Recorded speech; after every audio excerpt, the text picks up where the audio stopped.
Okay, and it's a great honor, privilege to have Keith Haskell today, who's an investigator and a journalist in Minnesota and this whole region, really. Keith, thanks for coming out today. We're going to talk about the new media. Tell us a little bit about how we do that, the new media versus the legacy media. Go ahead, Keith. Oh, Wes, first, thank you so much. And truthfully, the opportunity and the privilege is mine. It's good to see you again. I'm really thankful that you're helping get this word out. When you talk about the new media, I'm going to flip that switch just a little bit for you. We're going back to the old media. We're going back to the days before probably even the Pony Express. We're going back to the days where the media was talking to your neighbor. We're going to where news spread by way of word of mouth. And there can be some issues with that. There can be some problems because if you remember the old elementary school game like I do of playing telephone, right? Things can get misconstrued. But what's happened over the last couple decades is that has flipped. And now the media that you can't trust, the media that lies to you, and we're going to touch on that in a minute, the media that lies to you is legacy media or MSM or mainstream media as we call it, or someone dubbed the term a while back, fake news. Yeah. And the sad part is that part of our society totally trusts whatever we see on the boob tube. Right. The other part of society, now listen close, this is going to step on toes. The other part of society says, oh, God, you can't trust the media. We got to go independent and da-da-da-da-da. But they freak out about everything they still see on the media. I thought they didn't trust that. So what we're doing, Wes, and this is a nationwide thing and it's not any one group, we're teaching people like you and like I how to be our own media. Now we're going to try to take steps to the next level, but really what we're doing is getting the word out. The video work that you've done at Rochester meetings and protests and whatnot, and TC Pearson, fabulous work. And even people, gosh, if you think back to Stu Peters only a year and a half, 2 years ago, that man was blown up. But there's a perfect example of somebody who said, I'm tired of legacy media. I'm going to tell the truth. Isn't that fantastic? What a long way we've all come. Yeah. I mean, and what we're doing inspires others to do the same. And we're not competing for eyeballs and we're not competing for cash the way the legacy media is all corporatized. Wait, are we supposed to get everything? We're growing the pie. We're making it larger. We're bringing in normies. We're bringing in more people to do the same work and also to consume this stuff. And then we're stepping up and leads to other people getting involved. Stu Peters is a great example of that. He's an inspiration. Yeah, he is phenomenal. Who's the other one that Bradley Dean, again, been at the game a lot longer, but man, talk about hard-hitting, truth-seeking, no BS. And I really think that the fear that a lot of, as you use the term normies, oh, well, I'm not a journalist, or I don't have Keith's voice or his stage presence, and we're going to get to the braggadocious part in a second, because there's a part that people don't know. You don't have to. I have fat fingers. I mistype things all the time. I have one computer that as soon as I pre-read something that I'm going to post, whether it's Twitter or whatnot, everything looks good. I post it and there are spelling errors. Now, I've had people look at me and go, yeah, you're crazy. It doesn't work that way. I've had adults next to me go, holy cow, it really did that. You had it all perfect and now it misspells something. It inserts errors. Recently, new form of censorship. Errors are being inserted into our text. I don't have my tinfoil hat today because I didn't want the glare for you. But, Big Brother, if you're listening, can you quit jacking it up? I already suck at spelling. So really what we want to do, is just get off a word and capitalize the second letter so it looks like you forgot the first letter of a word. Yes. It's too obvious. So really what we want to do, Wes, is we just really want to encourage people to turn your best friend on at all times, your little camera phone, and start recording. When you're interacting with an elected servant, you don't know what they're going to say stupid.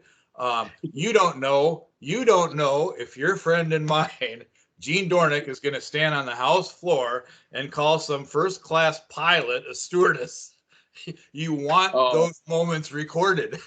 Yeah, I don't know about that situation. And I'm personally, I like Gene Dornick. I haven't, so I missed, I don't know what, but I gotta confess, full disclosure here, I like Gene Dornick, but anyway, Well, that's I don't dislike him, you know but the I guy am going to has seize. I am going to great seize the credentials. opportunity to rib him just a little bit.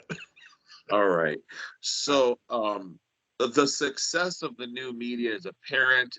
What you were saying about people having their phone ready led me to remember that I was in a political meeting a week ago, 2 weeks ago, right after the election, and it was mentioned by one of the participants. Oh yeah, no wait, it was election day, so it was November. It was the 5th when we had that primary. Never Oh, mind. the Yeah, March election. the Yes. primary, yeah, instead of the caucus process. But the person mentioned that their ballot looked different than somebody else's ballot had been because they'd already talked about the ballot that morning. And my ballot, I took a photo of my ballot without thinking that I would run into other people an hour later at about 9 o'clock in the morning. I would run into other people who had ballots that were different from mine.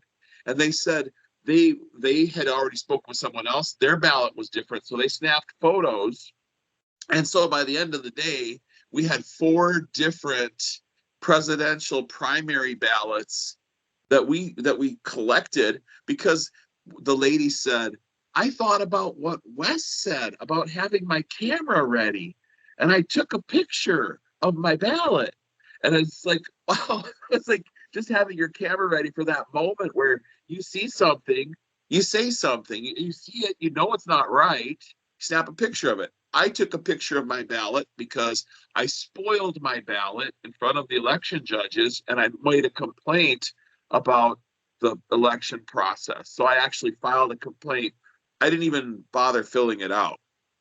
I just said, there's 3 people on the Minnesota ballot who aren't running. Why are their names on the ballot? So we had options for people to vote for people who weren't contestants anymore. So anyway, but Wes, our you bring up a good success, point. yeah, but have your camera ready is your point, and I meant to thank you for making that statement because that way we all have the HD camera with us. We don't need the media. So our success is causing the censorship. It's also causing the media to copy our methods. Now local media, they're doing what I do where I walk around with a camera and I'm talking to the camera and I'll get like it goes up over 1,000. They have to tamp it down to 300. You play that game where you watch the numbers go up and down like a stock market ticker. Well, You mean like an election? they're walking. Yeah, they have a cute intern walking around with smiling at the camera. Hi, boys. And she's got either an Asian or a black with her, so it's like it's biracial. They're, hi, everybody. We're in Rochester, and they're moving the camera like it's NYPD Blue.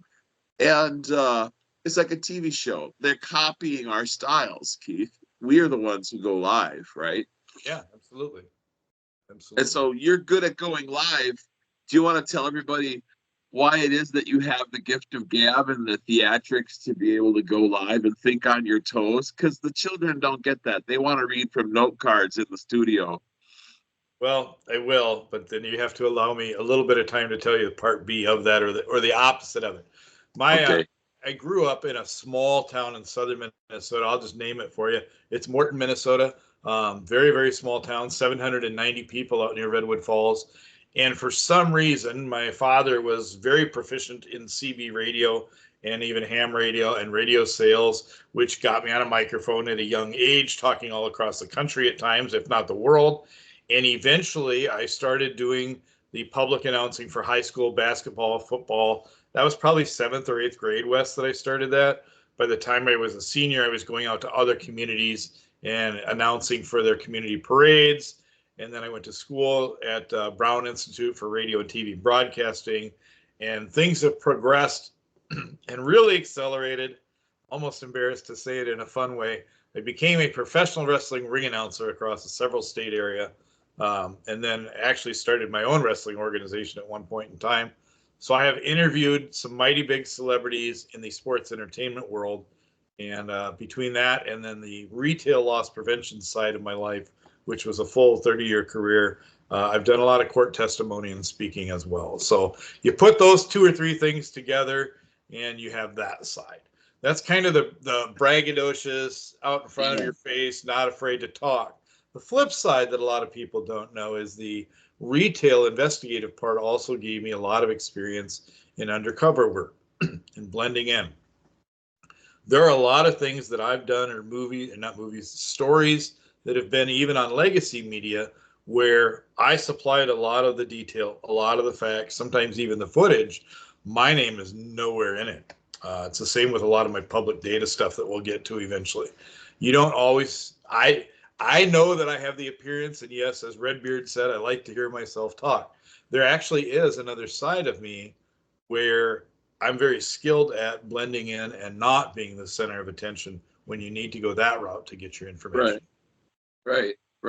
Well, it's incredible because I know the way that our interests dovetail with getting to the bottom of the police reports or requesting materials or being able to look at original source material and see where something's been altered or cut and pasted, or there's something that's being suppressed. It's fascinating. When you talk about looking at a document, you can just tell it's not an original because the idiots who photocopied it left the staple, at the upper left-hand corner. You can see that this was stapled together, so it's not original. You're looking at a photocopy. I mean, it's just, they make silly mistakes. So yes. Yep. And the more you do these things, the more you catch on, and we teach some seminars on things to look for, things to catch on to, ways to dig a little bit deeper that you may not have thought at, because, you've been in it a while, and there, there's hundreds of people in Minnesota that do what you and I do now. What's the gal up in, I'm going to forget her name now, up in the Otter Tail County area? There's 1 or 2 up there that are just expose. And again, there's a perfect story. If Otter Tail County GOP, BPOU did not take pictures to show who was supposed to be a delegate and an alternate, they'd have never had a case. But they took pictures during that meeting years ago to show that those names had been changed. And that's why I believe eventually they'll be successful. And it may be the demise of the GOP leader. I use that. The BPOU old timers have definitely been used to muscling through their way, and they're surprised when we pull out a camera and then we turn it back on them. Now there's evidence of them denying people a seat as a delegate, or there's evidence of people not showing up when they're a delegate and they miss their county convention, and then somehow they go on to state. Or the ward and precinct room didn't happen. The names were filled in later. It's just you shrug your shoulders and you go, well, okay, this year the weather was bad. We had an instant snowstorm that came.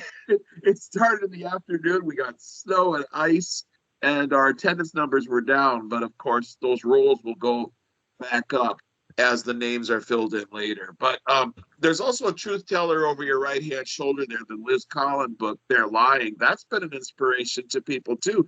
She walked away from WCCO when she realized that the truth wasn't being told, and her career has skyrocketed in terms of Alpha News and the books that she's coming out with. So there's an inspiration. What can we say to these young lions and lionesses of the media where they think they need to go the route? I mean, these interns are parachuted into Rochester from all over the place. I mean, from as far away as Chicago.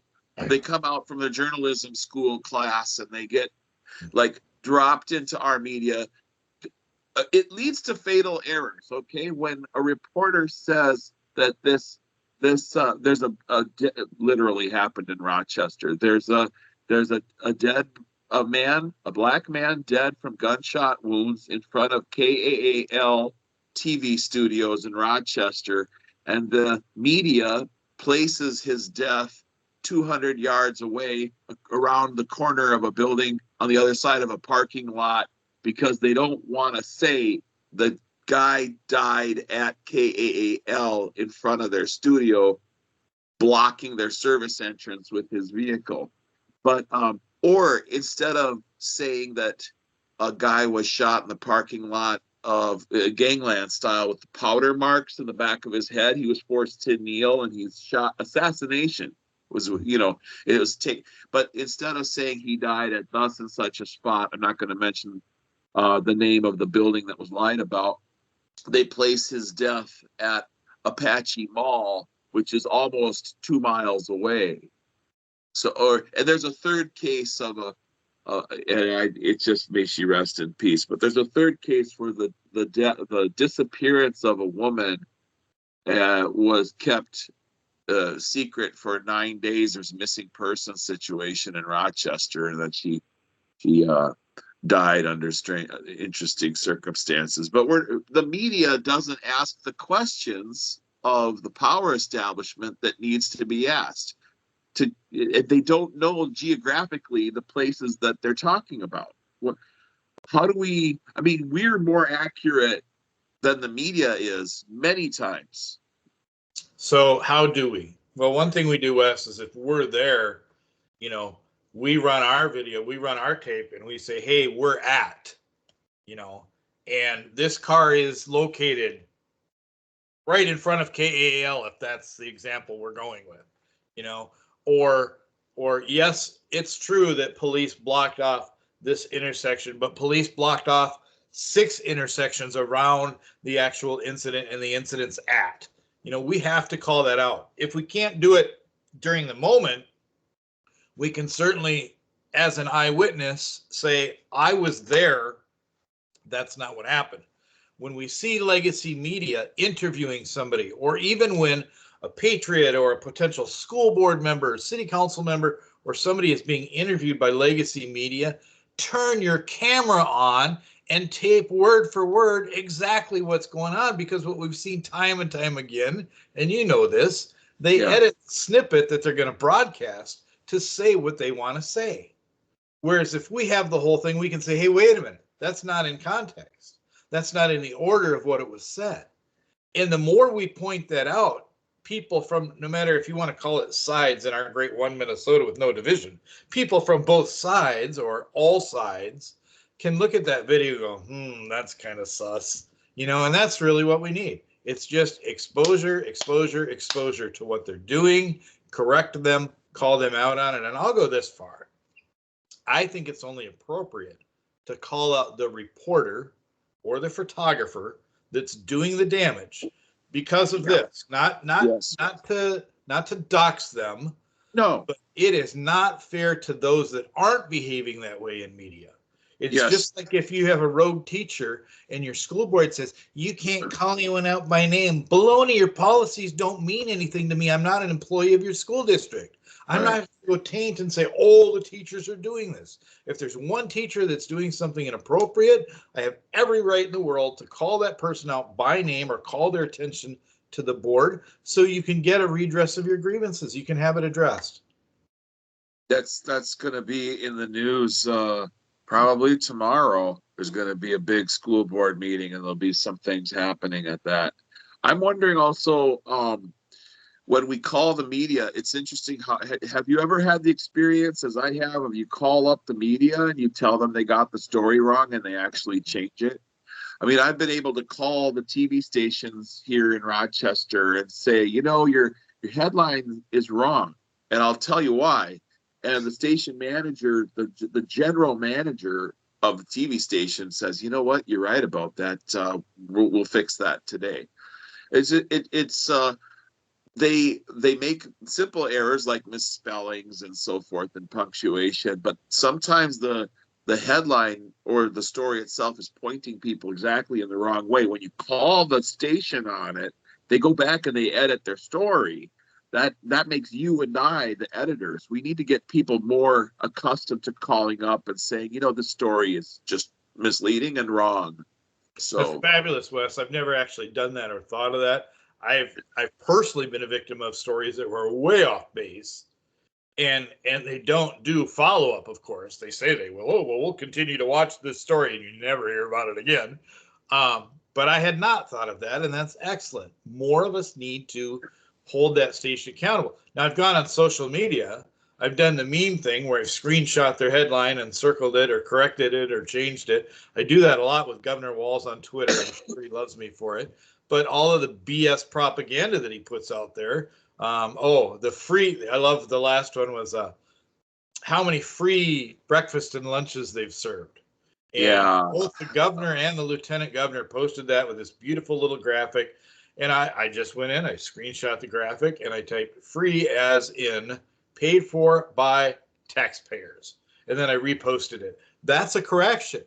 Now, what you did, I like even better, because you are, they're aware, oh, shoot, somebody's watching, somebody's saying something.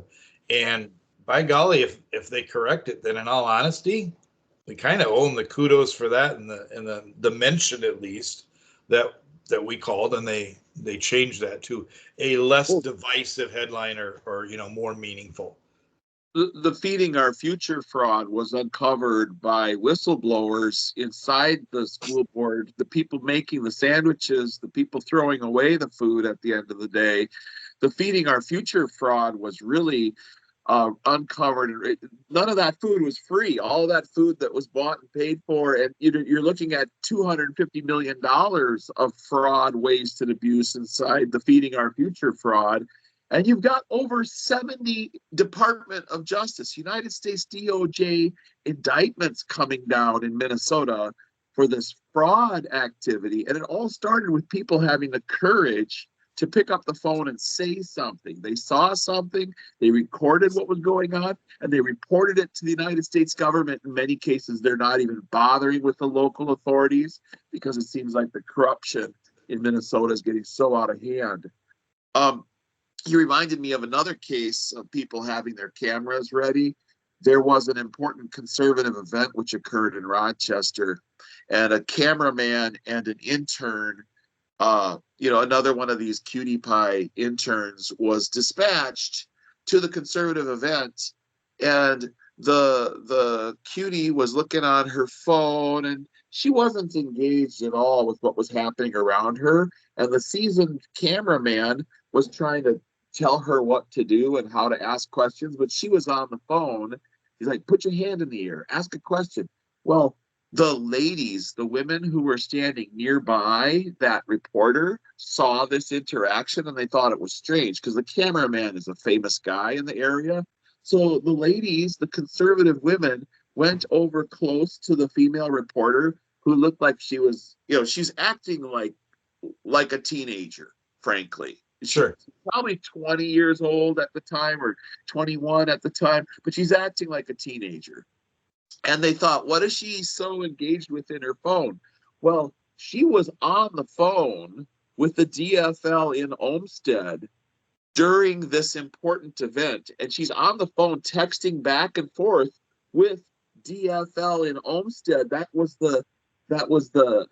So the women, as only women can do, got over her shoulder and nice and close. So they picked up the fact that here's this reporter, this girl in public, and she's taking communications directly during a conservative event. She's taking communication directly with the DFL in Olmsted.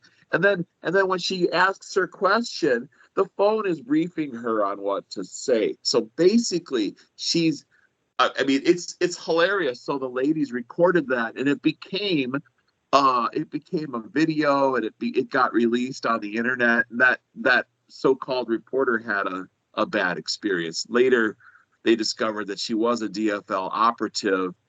She had Biden-Harris stuff all over her social media. She had some awfully militant posts on her social media, pro-abortion, and beyond Black Lives Matter, it was Black Trans Lives Matter. If we keep adding all kinds of lefty. If we keep adding to everything that matters, eventually they're going to make a mistake, and everybody really will matter, because they're going to just list, we'll just keep adding the letters and the pronouns. pretty soon everybody really will matter like they do, but even the lefties will realize it. Wes, I love Right. that story, but you're right. That's a great story of why just having that camera ready and realizing that something, you may not even realize what's a foul. How Yeah. many times have we thought, I'm just going to record just in case? And sometimes we get a little gold nugget, but it's still a nugget. Gold has value. Or we get, the carrot. Yeah. And what I tell people is, even when we're blowing these stories apart or a court case apart, it's not about the smoking gun anymore, because that term's been overused and nobody believes it. It's every time you can poke a hole in their story or their narrative, right? Or every little gold nugget, pretty soon that scale's like, wow, gold's pretty heavy compared to the BS pile you're feeding us. So it's not always about the smoking gun. It's those little bits and pieces of that representative that's not representing, or of the media who's twisting and putting that knife in the back to keep the division or whatnot. And that's what we have to do every time. Call it out, call it out, call it out. You remind me of another story. I'll try to make it really brief, but it was one of these smoking gun things where I was driving in traffic and I was behind Mayor Brady, and Mayor Brady had a bumper sticker on his car for a certain Democrat candidate, and I snapped the photograph and I published it, and with crossing off his license plate. He's since bought a new car, so he's not driving that car anymore. And the bumper sticker's gone, of course. But what that led to was people said, well, I always thought he was a Republican. Well, you assumed he was a Republican, but he's not. And then we looked back into his donor contribution files, and we found, all these. When people saw who he'd been contributing to, they realized that they'd been really fooled by the establishment into thinking that we have a two-party situation. But on one level, we know that there is partisanship in Rochester, as there's partisanship everywhere. On one level, there's partisanship, but the public face, they say at the same time that everything's nonpartisan. So we're being told that everything's nonpartisan and you're not supposed to, it's bad to be a partisan. It's wrong to be a partisan. But then on another level, we have the uni party, where there really is the uni parties working in concert. Why can't we all just get along? Why can't we all just get along? Yeah. Well, you got Commissioner Kiskaden. You have Dave Senjum, who was a Democrat and now a Republican. You have Fran Bradley, who was a Democrat, now is a Republican. I myself was a Democrat, and I'm not really accepted by the Republicans. But my political journey is pretty strange in itself. But really, the party labels don't matter so much as, are you supporting the Constitution of the United States of America? Are you protecting and defending this land from all enemies, foreign and domestic? There's that level of professionalism where that's the old school civics that we grew up with, Keith, is that we love our nation and it shouldn't matter which party you're in. You're right. And that's the whole point with the media. We grew up back in the day when there were investigative reporters. Okay, much like Liz Collin, one of my old favorites. I don't know if you remember, Bob McNaney from KSTP Channel 5 was a tenacious investigative reporter. And back in the day, even major news people, they wrote their own stuff. They researched their own stories. Those were the true reporters. Not even the anchors back in the day did a lot of their own homework. They weren't just there because they were eye candy, which, by the way, is why I went in radio instead of television. Okay, I've got a face for radio like no tomorrow, and that's why I went that route rather than TV. But when you look at reporters today, and you can see it because you've seen the montages, you've seen the collage where the headline news story for the night and the words used leading up to the story were the exact same in every same owned station across the nation. Folks, Yes. if that isn't a clue, then Yeah. you're clueless. The Mockingbird media is definitely, in fact, Right. Keith. It So- Operation Mockingbird, but in simple things too. Like you can scroll down the walls of the social media feeds for your local station, and you scroll down the walls. I've done this before, where I'll have like a few devices open, and I scroll down the walls. All the feeds are identical. I'm going, well, this is amazing, but then you look at the ownership and you realize that Fox News in Rochester is owned by the same corporation as KAAL, and they share the building. They got two fronts on the same building. It's like that moment in JFK where the investigator realizes that there's two entrances to the same building. One's around the corner. So you just brought up a critical point in that Mockingbird Media and owned by the same or under the same conglomerate umbrella, even to try to hide things from us. Okay. What do? They share the same story, right? This station shares it. This station shares it. They all tell the same. They all have their spiel is identical. Folks, that is exactly what we must do. I don't really care if you like me. I really, truly don't. I'm a human being. Would I like you to like me? Yes. Does it make me feel good to know that you like me? Yes. But what we need to do is share each other's stories and videos and posts, because we aren't legacy media. We don't have those dollars. We don't own several channels. When Stu Peters comes out with something hot and it's spot on and you want to share it, you share it. Well, why don't you do that for Wes Lund or Keith Haskell? And I'm not comparing us to Stu or Glenn Beck or anybody like that at all. I don't want to be that. That's not my aspiration. Right. But we have just as good of information at times. Yeah. And why?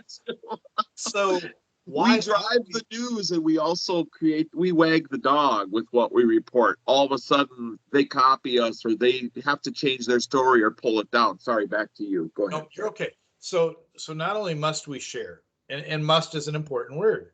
We must, because we've got to get the word out. I share everything from Otter Tail County. I don't even know where it is on the map. Right. I mean, I kind of do. And being in storm spotting, I have, all 83 or 86 counties on a map, because I try to recognize the outline of each county. I don't know where Otter Tail County is, but I share those stories when I know that they're accurate and true, or that they raise a concern. And folks, we just have to do a better job of that. Oh, that's true. In the Otter Tail County story, I remember thinking right away, I forgot there was a county named Otter Tail. I learned that in 5th grade. But you know what? These people have original source material. They're all being kicked out of the room. They're not being allowed to participate in the political process. And you know what? I'm going to share this because it's not right. Sorry. They showed up to caucus, or they showed up as delegates, and then they're not seated. So I'm going to share that, because they had the unmitigated gall to open up their cameras, and they had the officials were saying some terrible they have a case and a half, and that is going to have repercussions. It's already had repercussions for the Minnesota State GOP. It's why they got $53 in the bank. It's going to be worse, Wes, because I don't know if you saw the latest news, and I'll give credit. I read it on either Alpha News or Action for Liberty. I'm not sure which, but now they've already let the cat out of the bag of what their plan is, because if these delegates and alternates are successful in getting seated, I saw one line that was just a huge red flag to me. They questioned some authority within the GOP about, hey, you need to do the right thing and you need to vote to reinstall these people. And that representative of the GOP said something to the effect of, even if that happens, they'll be put on trial at the state convention. Now, that was one sentence. One sentence where the GOP just exposed exactly what they plan. See, they really are closer to the Democrats than you think, because they're telling you to your face what they're going to do. Now, I know, I'm not super intelligent. I know I'm not the only one that picked up on that. And I know there's things behind the scenes happening, but they're already telling you that our own party, again, is going to waste more and more and more resources to keep duly elected alternates and delegates off of their BPOU. So that, yeah, the Minnesota State GOP and the GOPs are a hot mess. It's an embarrassment. It's been going on for a long time. And they don't listen to people. So all they seem to want is your check. Yeah. So Wes, how do we then, as media, then how do we, not that that's a narrative, but you and I have both had lots of feedback about, shut up, you're exposing all these things and we're supposed to be going after the DFL and da da da da da. I go. True. Yeah. And we do, but yeah. If we don't expose the problems in our own party, and you can't just expose them, because I've been very close to some serious infractions. For me, though, I have a limited amount of energy, and I during all of that stuff, I have not bothered trying to find out like all the nitty-gritty details of what's going on between all these different people. And before that, it was all those different patriot groups, and it's all those people that want to be like the dreaded M-word militias and stuff. And I just ignored all of that. I've been going to city council meetings. I've been speaking at county commissioners meetings. I've been speaking at school board meetings. So I've been focusing on issues and directing all my fire toward not just the DFL, where I do videos in front of the DFL headquarters here in Rochester, because they're in charge. They are the power establishment. So if I'm down in the mud fighting with a bunch of people over he said, she said over there, I don't have any energy to go after the power establishment. So I was going to ask you, like, how do we get the DFL to care about the lack of media coverage as much as you and I care? They don't mind, because the media serves as the stenographers for power. And because the DFL is the power establishment with the Uni Party and the Rhinos, the power establishment doesn't get criticized. And then once upon a time, like Noam Chomsky during Vietnam War era, and Dan Sheehan, the criticisms made of the media at that time were good and valid. They're manufacturing consent during election season. They just want everyone to feel there's an election cycle, but the process goes on. It's like now that the DFL is in control, it's not the GOP it's not the so-called conservatives, it's not traditionalist society. It's more of a free-for-all, grab as much as you can, give me that. More and more, they can't be convinced to come and criticize the power establishment, because they are the power establishment, and the media is just their voice. I mean, is there another reason why we can't get people to direct their ire toward the correct target? I don't know, because this he said, she, all of that fighting on the GOP side, to me, some of it seems by design. Like Sun Tzu style, the DFL doesn't need to do anything when their enemy is destroying itself. Just don't get involved. Just let them, they're going to fight it out over there. And rest assured, too, that the DFL does have the same problems. They have infighting. We're not plugged into all their pages. Well, some of us aren't. I see a lot of it. I mean, I've completely gone off Facebook. I'm not on Facebook Messenger. My profiles are still up. I don't have access to them. I don't add to them. I don't monitor. I don't have a Facebook account. I've gotten off that completely. I'm just tired of it. I'm tired of the censorship. How do we direct our energy at the DFL? Because we should be. How do we direct it? And it's not just the DFL. If there's a candidate or a process that's wrong, and we're complaining about biased media, then we can't be biased. You bring up a very, very valid point.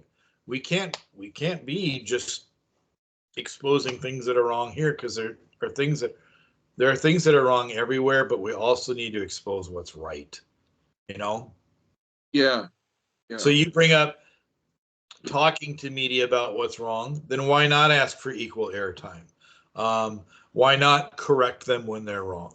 Why not tell them we appreciate a good story?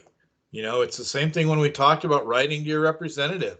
If you're going to write to your representative to chew them out, and I know there are some groups that say never thank an elected servant for doing their job because they take advantage of it. And there's a grain of truth to that, but there's also being a human being. You know, it's just like our police officer situation. They've got a horrible job if we don't thank them, if we don't let them know that we appreciate them. Now, does that mean all of them? No, it certainly doesn't. I have a lot less favor for the blue line when it comes to officers that don't understand the Constitution or the role they are supposed to play in protecting we the people. But I can't beat them up that they're miseducated over decades by the system. Right. I can try to help educate them. When you try to help educate them and they turn a blind eye or a blind ear and they're just going to continue the bootlicking ways, well, okay, then that's on them, and then maybe I could put them in that other category. Do I back the blue? Absolutely. Do I back all the blue? Absolutely not. I can't. Right. I can't anymore. And I grew up backing them forever. Yeah. And there's a new type of police officer, too, who really is a leftist political activist who's infiltrated an institution and with a purpose, with an agenda that is against the Constitution. It's Right. a strange. It's a dynamic that we haven't even seen begin to play out compared to what's coming. Right. Some of the other coasts have big issues with it already, and it will reach Minnesota because we're so desperate for law enforcement officers. Yeah. You have to have them, and you watch. There'll be some sort of a massive hiring thing in Minneapolis to bring those numbers up through some federal funds that came across, or maybe Soros is paying for it. We know who those officers are going to be. They're going to be the new arrivals. Yeah. So that people are surprised. Yeah. All these military age fighting boys are going to become our military and our police force. And that is going to, they're already laying the groundwork for that. The first responders are fanning out, telling people to get ready for that. They're calling it diversity, inclusion, and equity, but it's going to be, anyway. Life goes on. The world it's so funny that those initials spell such an important word. Die. Because that's what they're trying to do. Just trying to kill off what America is and stood for and has been all these, centuries. And that is, they just want to kill off all the good. Well, you go back to Black's Law Dictionary and how the Constitution was written, and then you see the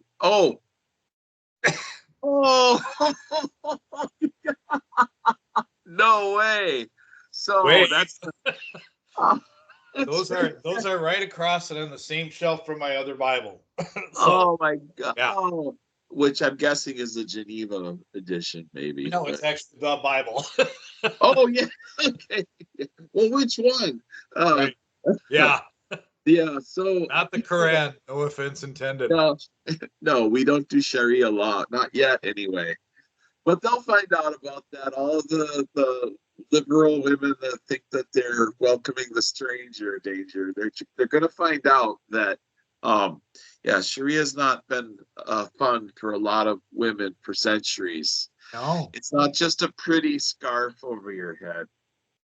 So let's not go that way. Yeah, let's not dive too deep because there's plenty of shows. Yeah, we don't want to get in trouble with YouTube, right? But I was going to say about Black's Law Dictionary that you have over your bookshelf there on your back of you. The influence of the Judeo-Christian tradition on the creation of the Constitution, and our rights are derived from God, not from man, and that we shrugged off the divine right of kings. We shrugged that off. It's America that did that lit the torch of liberty, that eventually led to the French Revolution. I mean, what a disaster that was. But in a lot of ways, the French Revolution, horrible process. But America created the environment wherein we could have freedom. And now we have people who think it's gone too far. It's the George Soroses and the billionaire Bloombergs who think we need to modify this situation a little bit to take away these higher aspirations. They want to have a permanent underclass, and they want to create slave labor, wage slavery situations for people. And they won't have the language skills to pull themselves out of poverty and become, they're doing very well. I mean, the Hispanics know how to work, man, and they really work, and they are go-getters. They know exactly how to get going, and they're saving money, and they're becoming productive citizens, and they take care of their family, and they sacrifice. They love church. It builds and bonds family, but they sacrifice a lot at times to live in very cramped quarters in order to be together and in order to save money, and they're not nearly as wasteful as what I want to call the common American, if that's a term, and if that's not offensive or not politically correct, I apologize, kind of like I care. But I mean, other groups have made great sacrifices to get to what they believe America was. Right. We defended what we believed America was. And now through the Wizard of Oz, that curtain's kind of been pulled back, and we're going, holy moly. Yeah. And again, some of that, let's just back the clock up. Some of that's because of little snippets of photos or little snippets of videos that are now coming forward. Some have been out there a long time, that make us question their narrative we were fed 30, 40, 50 years ago. Mm-hmm. Right. The things that we're doing today, we don't know. We hope, but we don't know how they're going to affect society or our children or our grandchildren 20, 30, 40 years from now, when they look at some of this and go, wow, that's what happened. Yeah. And we don't know. We don't know. We don't know what story we're breaking now or hinting about or even close to that might become worldwide news 10, 20 years from now.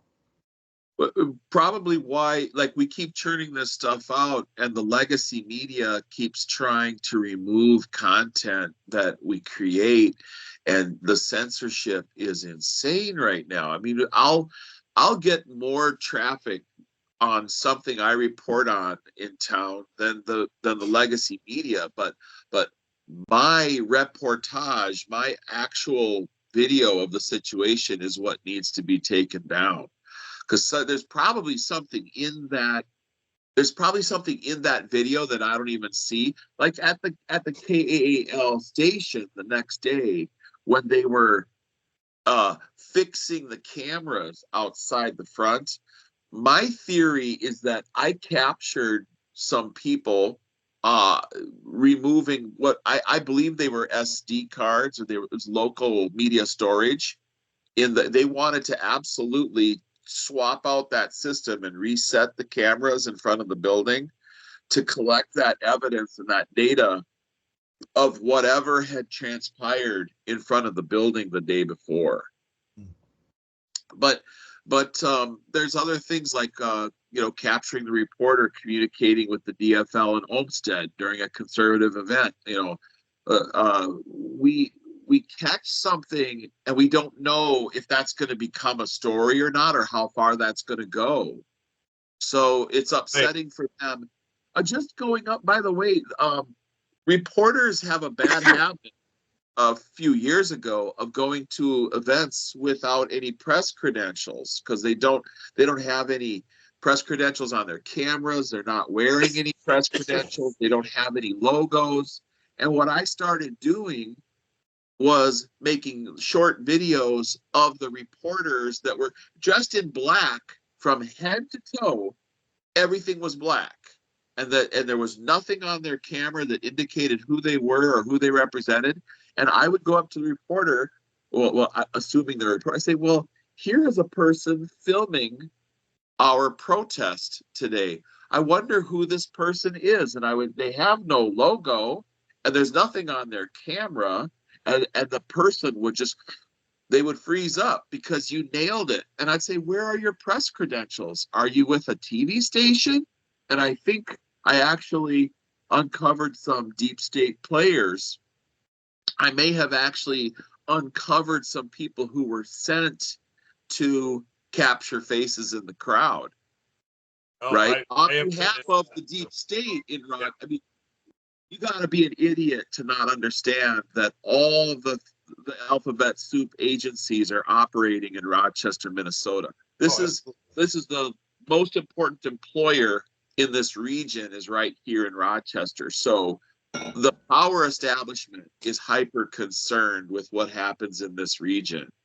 So yeah, they're not above trying to find out who's participating. You and I are old enough, and we have one foot in the grave, so to speak.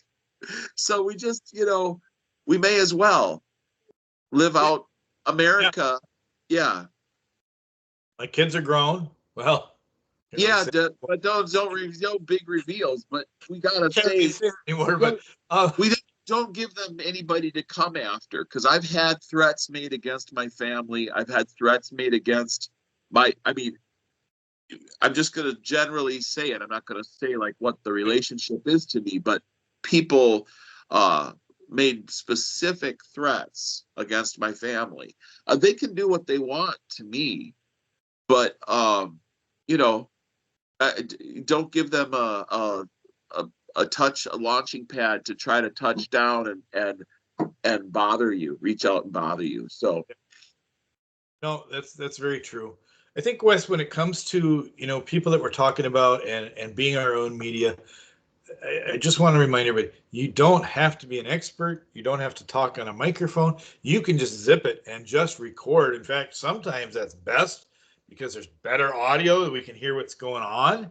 And you don't have to broadcast something. If you get something, but hey, you don't want to expose yourself, man, send that stuff to us. Yes. If you want credit for it, we'll give you the credit. If you want to remain anonymous, I will never violate that. City employees are sending me their diversity, inclusion, and equity training materials. And then other city employees are sharing information about complaints that they've made in human resources. And so, and we're learning more.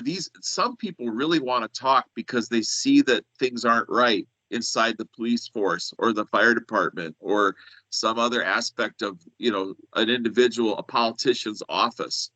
And they're sharing text messages where somebody is weaponizing an agency of the government for political purposes.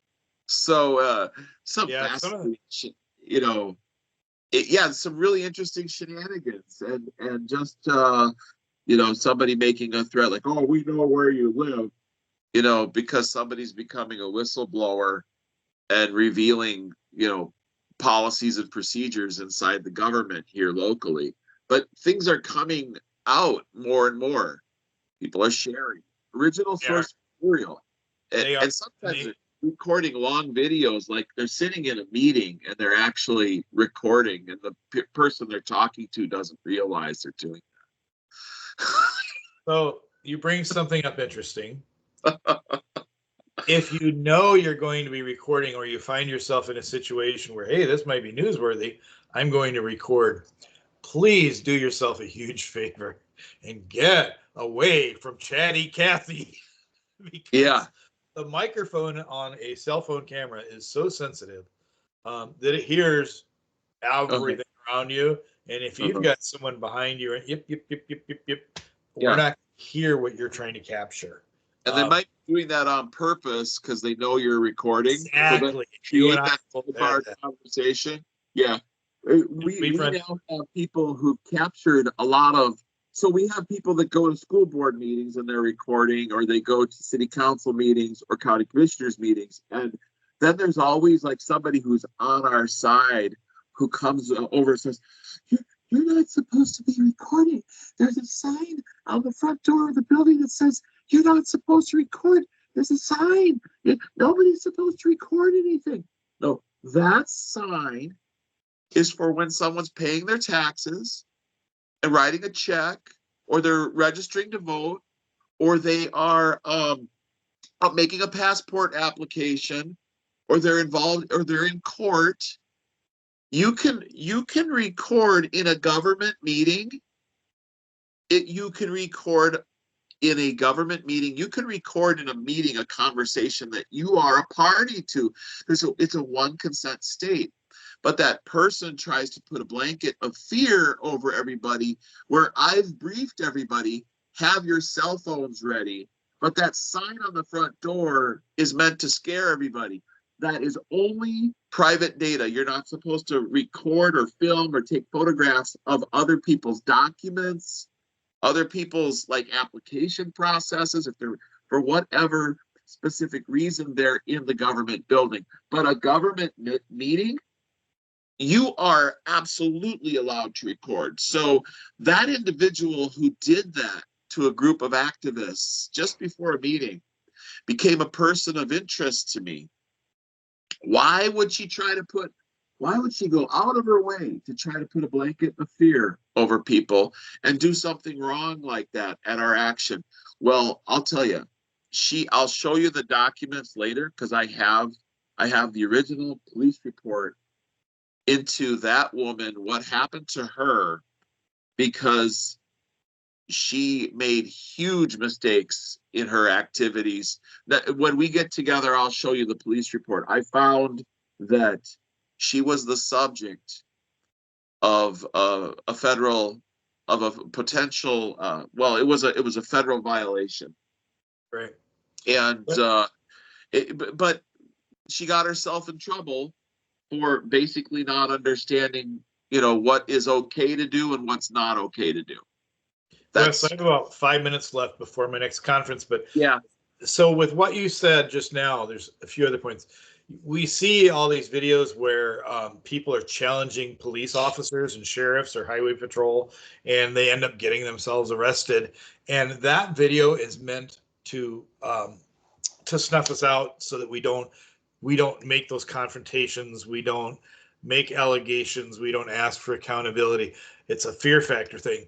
If America knew the trillions of dollars in just the past 5 years that have been paid to First Amendment auditors, or just people like you and I, or innocents during a traffic stop, if you knew the trillions that have actually been paid out for those constitutional and civil rights violations, and sometimes physical and mental damage to somebody during what was a false or invalid arrest or detainment, you would understand the fear factor in it's fear porn. That's what they're getting off on.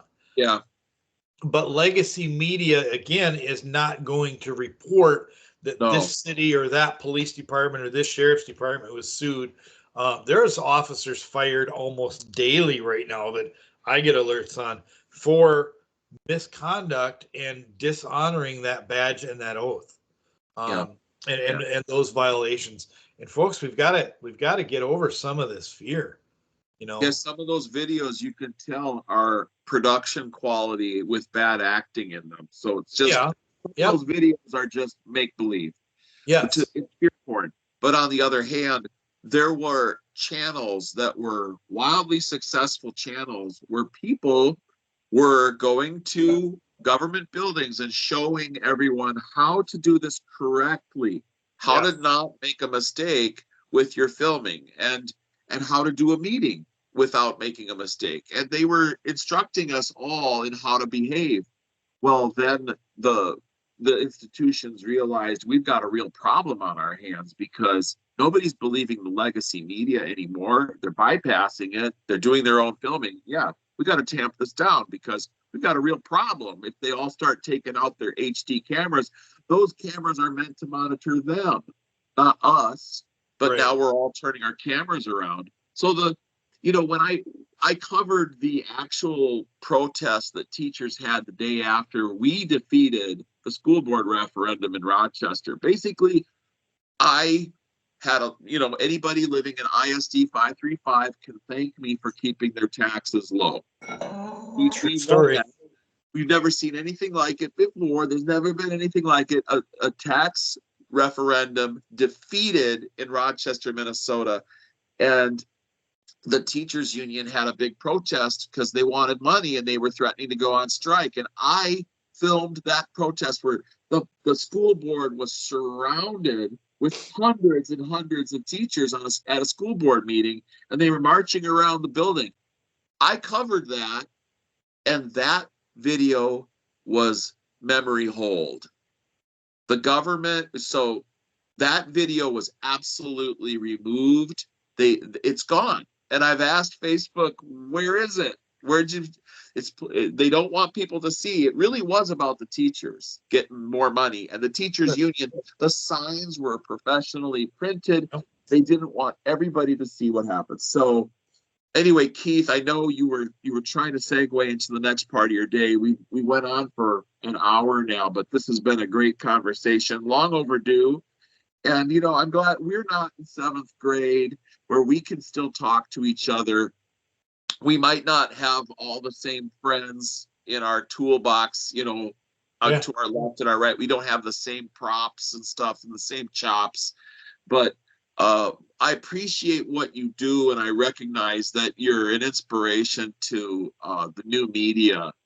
And thanks for what you do, Keith. And I'm glad, we're not in 7th or 8th grade where I have to inherit your friends and enemies, and you have to inherit my friends and enemies. We're not, childish about that. Now, see, I wish we were still in 7th and 8th grade, because when you and I grew up in 7th and 8th grade, we punched each other because there were no knives or guns. We punched each other, and then we went and played football together on the same team 4 hours later to beat the neighboring town.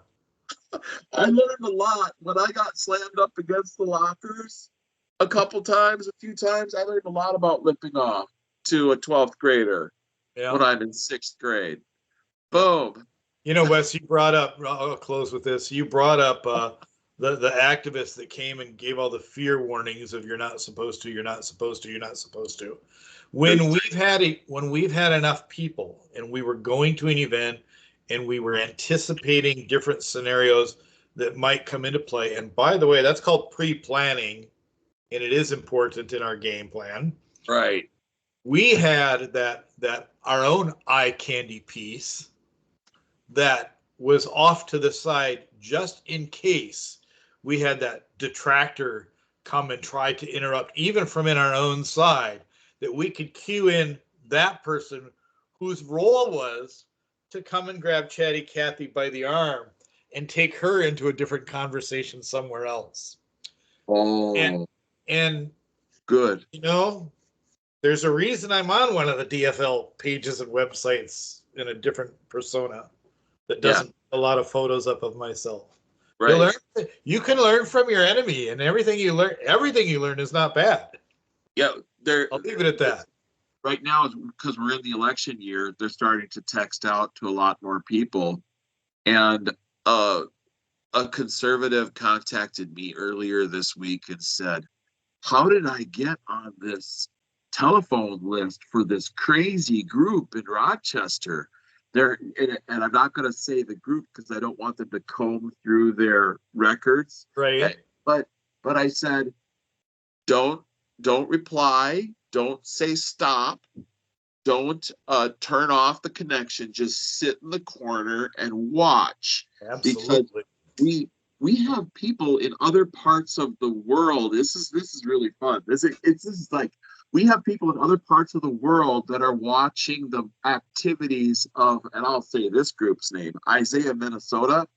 Isaiah, Minnesota is being watched by people who are in other parts of the world who are noticing the money trail to Isaiah, Minnesota, and the sources of the funding into Minnesota to pay for the activities of a group affiliated, connected to the DFL. So we're just kind of watching that trail of breadcrumbs to see what it might lead to, because it might be a breaking story. Speaking of one of those breaking stories, if we can establish some of these connections, It's going to be a real strange reveal. I think you know what I might be. I'll tell you off. Actually, I'll tell you when we're offline about the funding. Good. Follow the money. Follow the yellow brick road. Yeah. Little nuggets are fun. Did you see oh, what's that guy up at our state capitol? The guy that doesn't like to play nice in the sandbox. Tubby Timmy? Is that it? Oh, Did sure. you see Tubby Timmy put a tweet out yesterday in relation to misquoting or taking out of context something that Donald Trump said about the fact that if the election was stolen again, there'd be chaos type of comment. I'm not quoting. And Tubby Timmy said, no, there won't be, because the good patriots, he used the word patriots. Our governor used the word patriots. He said, the good patriots will accept whoever wins and whoever loses. And I thought, patriots from our governor? You mean like Patriot Lisa Hanson or Patriot Lisa Monet or, Patriot Larvita McFarquhar? Those kind of patriots now, Governor? Now you're going to respect them and honor them? You fraud. No, it's leftists stealing our language because they don't have any original words, so they have to morph it and corrupt the meaning of the word. The patriot word is a word that I avoided because it pigeonholed people, and I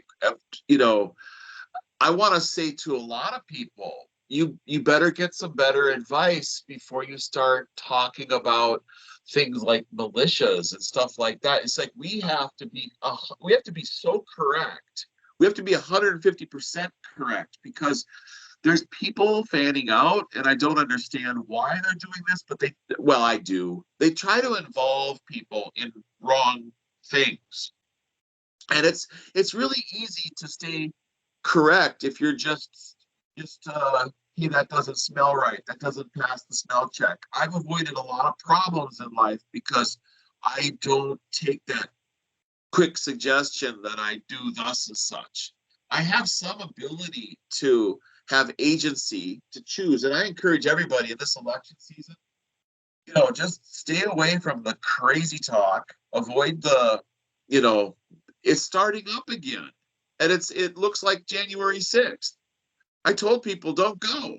Just, we would be so better off if we walked, and I'll give you a perfect example in the city I'm in. I could walk across the parking lot to the next sister building to where I live, and I have and met with some of the Somalian or other ethnic groups and talk about what's going on. They voted Democrat all their life, but trust me, if you think they like this diversity, equity, and inclusion stuff and the sexual talk in our schools, and you know what?